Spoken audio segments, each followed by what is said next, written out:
Dobrý den, dámy a pánové. Jsem velmi rád, že vlastně na půdě Českého senátu v hlavním sále Valštejnského paláce mohu přivítat naši první dámu, paní Pavlovou. Jsem velmi rád, že přišla mezi nás, velmi si toho vážíme a děkuji organizátorům za to, že tady už po třetí pořádáme konferenci pod záštitou Výboru pro vzdělávání, vědu, kulturu, lidská práva a petice a tím pádem jsem velmi rád, že tady s námi také pan předseda Jiří Růžička. Takže paní Pavlová, vítejte tady v Českém senátu.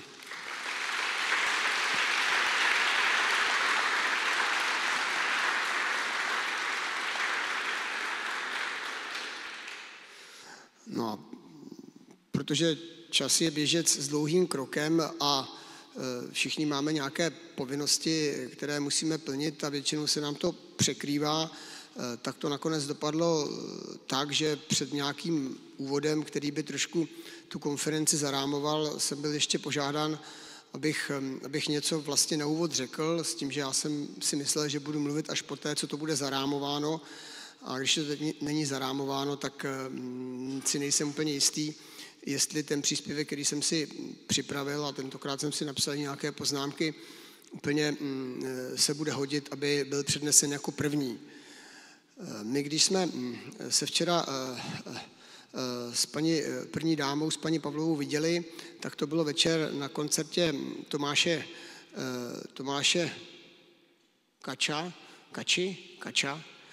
Krajča, no já vím, ale já se to podle toho učím.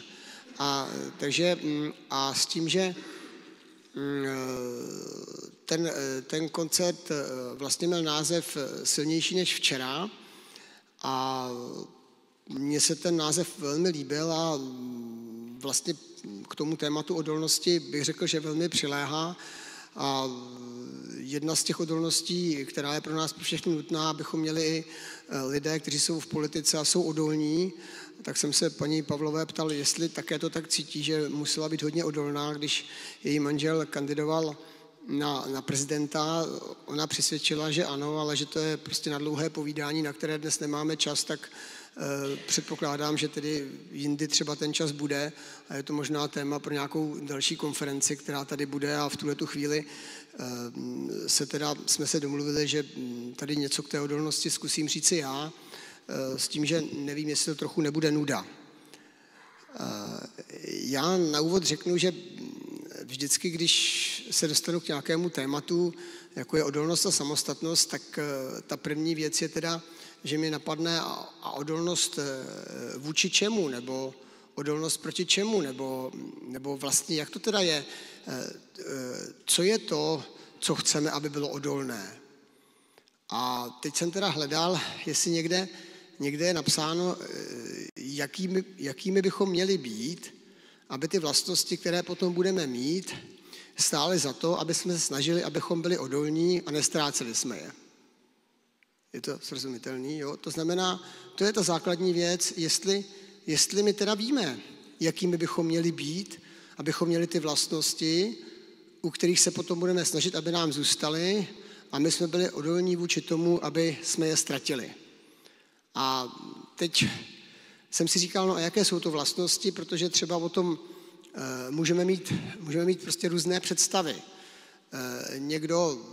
Někdo považuje za důležitou vlastnost nějakou sebejistotu, někdo považuje za důležitou vlastnost to, aby jsme nad věcmi pochybovali, někdo považuje za důležitou vlastnost to, aby se říkala pravda a aby člověk nebyl lakotný, někdo zase považuje za důležitou vlastnost to, aby se neříkala pravda a co nejvíce dezinformací šlo k nám, abychom potom byli povolnější. A někdo považuje za důležité, abychom byli nezištní a pomáhali druhým a někdo zase říká, protože se starají o sebe a teprve potom, až něco zbyde, pomáhají těm druhým. A teda vlastně kde je ten referenční stav, vůči kterému potom máme posuzovat to, zda stojí za to být nebo nebýt odolný. No, takže já si nejsem úplně jistý, že je možné mluvit o odolnosti, když nevíme, vůči čemu tu odolnost vlastně chceme získat. Vůči jakým vlastnostem, které jsou ty dobré, které jsou ty špatné. Znamená, jestli máme být odolní proti tomu, abychom pořád zůstali pravdomluvní, asi jo, že jo. Abychom pořád zůstali nezištní, asi jo. Jestli máme se snažit, aby nám zůstala odolnost v tom, že budeme o tom, co děláme, pochybovat. Někteří říkají, že jo, někteří, že ne. Takže je to takový těžký. Když jsem si potom z toho chtěl udělat nějaký takový svůj závěr 1, nebo ten první závěr, tak mi z toho vyšlo, že vlastně tím základem odolnosti je, že nejdříve, než začneme mluvit o odolnosti, toho člověka jako zakotvíme. Že prostě v té společnosti se budeme snažit o to, aby ty základní vlastnosti, na kterých se shodneme, že jsou zásadní pro to, abychom mohli svobodně a demokraticky fungovat, budeme těm lidem vštěpovat od mládí do jejich identity, do jejich vlastně toho softwaru způsobem, který potom bude takový, že to tam budou pevně držet. A když tam budou pevně držet, tak potom to znamená, že budeme odolní, protože je těžko je vyrvat, je těžko je zpochybnit. To znamená vlastně, že ta odolnost vzniká v okamžiku, kdy my vychováváme, kdy my říkáme, co je důležitý, aby ten člověk držel jako věc, za kterou stojí se prát, jako je, já nevím, svoboda slova, jako je, já nevím, možnost volit, jako je, já nevím, snaha pomáhat druhým a tak dále. A když tohle to budeme dělat, tak vlastně je to ta první fáze, jak se k té odolnosti postupně můžeme propracovávat. To znamená, já jsem si tady, abych to nezapomněl, jak jsem tady mám asi 4 body, tak první věc je, že vlastně tou nutnou podmínkou pro to, abychom byli odolní, je, že zakotvíme ty základní dobré vlastnosti, ty pilíře té společnosti, to, co považujeme za správné, sami do sebe a budeme to zakotvovat do těch, co přijdou po nás. A když to uděláme, a když tam prostě to bude pevně zakotvený, tak potom je to tak, že to, že budou odolní vůči tomu, aby se to změnilo, je pravděpodobnější. A když se potom zeptáme, kdo by to měl dělat, nebo jakým způsobem to dělat, tak mi samozřejmě vyjde na prvním místě rodina, potom vyjde škola a potom vyjdou ty ostatní, že jo, okolo, co se tady motají a můžou tam být i politici, můžou tam být i různí lidé, kteří pracují v různých neziskovkách, můžou tam být prostě další a další lidé, kteří v tom veřejném prostoru nějakým způsobem fungují. A pak teda, když už teda se nám podaří to dělat tak v té zemi, aby jsme ty správné věci, správné vlastnosti učili a aby jsme je zakotvovali v těch lidech, tak potom je otázka, jak o tu odolnost pečovat. Jo? Když teda máme to první za sebou, čili jak o ní pečovat, tak tam mi vychází takové 2 věci, které jsou podle mě důležité.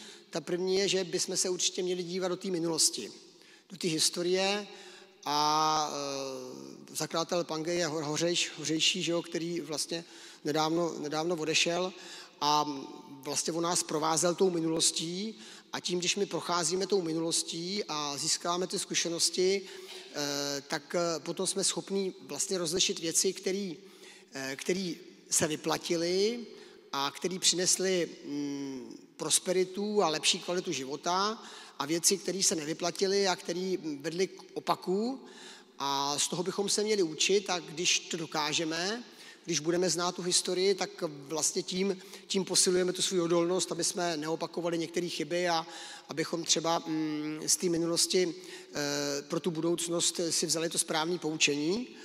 A tam je teda veliký problém v tom, že my máme tendenci si tu minulost idealizovat. Jo? Hlavně my, co jsme byli na vojně, tak si idealizujeme věci, které byly naprosto neskutečně hloupý a blbý a líbily se nám a přitom teda nebyly moc dobrý. Že? Jsme stáli ve frontě 3 hodiny, aby jsme mohli chvátat a podobně, protože na vojně, aspoň za nás, se omlouvám, se buď na něco čeká, nebo se strašně rychle chvátá. Jo? Takový já mám zkušenosti, teď předpokládám, že to konečně už je jinak. Takže to je jako první věc, dívat se do té minulosti. Druhý způsob péče o tu odolnost potom, který mi přišel, je, že budeme posilovat dobré vlastnosti. Jako někdy nevíme, která vlastnost je dobrá, protože ona i dobrá vlastnost, když se přežené, tak není dobrá, jo? Protože když o někoho moc pečujete, tak potom ho začínáte rozmazlovat, jo? Takže vlastně, já nevím, pečovat o někoho je dobrý, a je to dobrá vlastnost, a když to přeženete, tak to není dobrá vlastnost, protože potom vznikají vymazlené děti, které se nedokážou postarat sami o sebe. To znamená, vždycky ta míra je tam důležitá, ale obecně jsme většinou schopní poznat, do jaký míry máme pečovat, aby to tomu člověku pomohlo a zároveň ho to neoslabilo, ale zase to není úplně jednoduchý a ty lidi v rodině to většinou nějak ty maminky s tatínkama poznají, ty učitelé by to měli taky poznat, proto je dobrý, pane předsedo, když učí ty, co mají pedagogické vzdělání, a ne úplně všichni, a protože potom vlastně ta šance, že budou vychovávat ty odolnosti správně je větší. Takže to posilování dobrých vlastností mi přichází jako druhá možnost, jak pečovat o tu odolnost. A potom je tam ta třetí věc, která souvisí vlastně s tím, jak ta odolnost souvisí s nějakými našimi lidskými nebo božskými ctnostmi a do jaký míry ta odolnost potom vede k tomu, že disponujeme nějakými lidskými ctnostmi, nebo naopak, jestli ty lidské ctnosti zase potom vedou k větší odolnosti. Ono to je navzájem propojený, kromě těch božských ctností, což je ta víra, naděje, láska, kde jako se říká, že to máme někde ze zhora a že bychom si toho měli vážit, a pokud disponujeme tou vírou nebo tou nadějí nebo tou láskou, takže vlastně to je něco, co je trošku jako mimo nás a přichází k nám, abychom se tomu neměli spouzet, tak potom jsou tam ty lidský ctnosti, což je teda moudrost, a jako stát se moudrým, to chce poměrně jako významnou odolnost, jo? Protože to dá hodně práce, člověk se musí učit a tak dále, a na druhé straně zase, když potom se stanete moudrým, tak to pomáhá té odolnosti, takže ono to takhle je propojený, ale rozhodně je dobrý vědět, že existují nějaké lidské ctnosti, které když se dodržují, tak to potom je dobrý a tomu společenství to pomáhá. Ta druhá lidská ctnost je taková ta umírněnost, to znamená, že prostě ty věci nepřeháním a jako nepřejídám se, nepřepím se, nepřepracovávám ty ostatní, nebo naopak a tak dále a tak dále. Ta umírněnost je opak toho obžerství, který potom vede k té lenosti a k tomu úpadku, takže to byla ta druhá vlastnost. Ta třetí vlastnost je spravedlnost, nebo ta třetí ctnost je spravedlnost. Znamená, ta touha po spravedlnosti, ta je lidem dána a samozřejmě zase jít si za spravedlností někdy je obtížný a chce to, aby člověk byl odolný, protože když nejste odolný, tak většinou potom se může stát, že se na tu spravedlnost vykašlete, protože to je pro vás jednodušší v tom životě. A pak je otázka, jestli jsme schopní vlastně tu odolnost prostě povyšovat, když to někdy jako je úplně proti tomu, co je nám přirozený, a to je, pokud nemusíme, tak většinou nic moc neděláme, nebo aspoň někteří z nás to tak mají. No a poslední ctnost je odvaha nebo statečnost. Tomáš Halík říkal, že prostě bez té odvahy, bez té statečnosti by všechny ty ostatní ctnosti byly vdovy, protože vlastně, když nemáte tu odvahu, tak je těžko být spravedlivý. Když nemáte tu odvahu jít do nějakých problémů, tak je těžko být umírněný nebo moudrej. A ta odvaha podle mě je úplně zásadní pro to, abychom vlastně získali tu odolnost a dokázali těm věcem, který se na nás valí, nějakým způsobem vzdorovat a případně to někam jinam překlopit. No a pak už teda, nevím, jestli už jsem nevyčerpal čas, a pak už teda mám jenom 2 krátké poznámky. První je, že si prostě myslím, že odolnosti jako předmětů ve škole je blbost učit. Jo, jako odolnost, jako bavit se jenom o odolnosti jako takový, to je prostě úplný nesmysl, jo, protože odolnost získáváte tím, že se učíte matematiku a to pořádně. Odolnost získáváte tím, že pečujete o nějakého člověka, který potřebuje ráno, v poledne a večer péči a vy to zvládáte každý den a tím se stáváte odolní. Odolnost získáváte tím, že prostě poctivě děláte nějakou práci, jinou, která je vidět, která je cítit, která je slyšet. A potom je to vlastně takový horizontální téma, ta odolnost. To není tak, že a teď budeme mít předmět a to se nazývá odolnost. To jako, když budeme mít předmět, ať se budeme, to je jako ve fotbale, když říkal trenér, když budeme mít předmět a budeme se učit hrát poctivě. Jo, jako, že se nemá faulovat v tom fotbale. To se neučíte tak, že teď máte předmět, kde se učíte. To je tak, nebo teď se budeme učit nelhat. Taky blbost, že jo. Znamená, ta odolnost je prostě horizontální téma a odolnosti se učíte ve všech předmětech. A tím, že vy děláte dobře svoji práci a že tam jdete na plný výkon, tak tím vlastně posilujete tu odolnost. Protože to je součást každé činnosti, kterou děláte a buď v té činnosti jste dobrý a jdete dál a dopředu, pak zvyšujete svoji odolnost a odolnost, řekněme, té činnosti jako takový, anebo naopak to flákáte a pak snižujete tu odolnost, stáváte se náchylnější k různým věcem, který třeba tu činnost, kterou vy děláte, s nějakým způsobem znevažují. Takže já jsem prostě přesvědčen, že odolnost získáváme tím, že dobře děláme to, co děláme.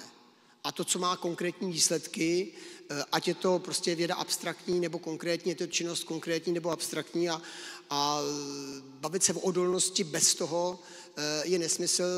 Já si prostě myslím, že je nutné to vždycky mít spojený prostě s nějakou konkrétní činností, s nějakýma konkrétníma věcma. A pak tady už jenom mám poslední, a to je teda hodně provokativní, a to je, jak prostě se odolnost a ten rozvoj té odolnosti slučuje s demokracií, s liberální demokracií, protože jako ta představa je, že o všem si rozhodují lidi, že jo, a tak nechme hlasovat děti, jestli mají chodit 4 nebo 5 dní do školy, že jo. No, tak když to necháme zahlasovat, tak se počet dní, kdy chodíme do školy, změní z 5 na 4 a s velkou pravděpodobností a v tom okamžiku teda se sníží jejich odolnost, protože mají menší množství školní docházky. A pak teda je otázkou, kdo má rozhodovat o tom a jakým způsobem, co se bude dít v té zemi, jestli vždycky to má být tak, že hlasují všichni, anebo někdy to nemá být, že hlasují všichni, protože to je vysoce odborná otázka, kde už jako všichni nemůžou hlasovat, protože ten, kdo neumí integrovat, by těžko měl hlasovat o tom, jestli se mají nebo nemají učit integrály někde. A jak s tím, jo? To znamená, ta odolnost a demokracie a jejich vztah je prostě hodně komplikovaný z mnoha důvodů, protože vlastně demokracie umožňuje i různým silám nabourávat naši odolnost, útočit na naši odolnost a v tom dobrým slova smyslu, jak jsem ji definoval v začátku, a vlastně kdyby jsme tomu chtěli zamezit, tak musíme potlačit částečně tu demokracii a pak je otázka, do jaký míry to můžeme udělat, abychom sami se nestali autokraty. A to si myslím, že je prostě hrozně těžký a v té společnosti to nebude nikdy jasný, jak se v této věci máte chovat a osobně to vždycky potom mám tak, že pokud něčeho chcete dosáhnout, tak musíte jít na tu hranu a musíte mít tu odvahu, a jsme zase u té odvahy, abyste šli po té hraně. Jakože někdy to přeženete a potom jako už to není správný a po těch dětech, když učíte, toho chcete už moc a oni už to nestíhají a je to pro ně velká zátěž a pak zase uberete a zase to je v pořádku. Že jo? A ten, kdo dokáže jít po té hraně a kdo dokáže v tom okamžiku, v té práci, kterou dělá, jít na maximum toho, co je možný, tak samozřejmě nemůže počítat s tím, že ho budou mít všichni rádi, protože se to postupně mění. Nemají ho chvilku rádi ti, co by chtěli, aby pracovalo se ještě víc a pak, když se začne pracovat ještě víc, jako nemají vůbec rádi ti, co chtějí, aby se pracovalo míň a tak dále. A tohle to prostě je věčný souboj, kdy pár lidí, a není jich úplně málo, se přesto všechno, co to má za nevýhody, pro tohle to rozhodne. Já jsem pochopil, že takový lidi jsou dneska tady, tak jsem rád, že tady ta diskuse takhle dneska může probíhat. Děkuji, že jsem na úvod mohl promluvit a těším se na vaše příspěvky a mějte se hezky.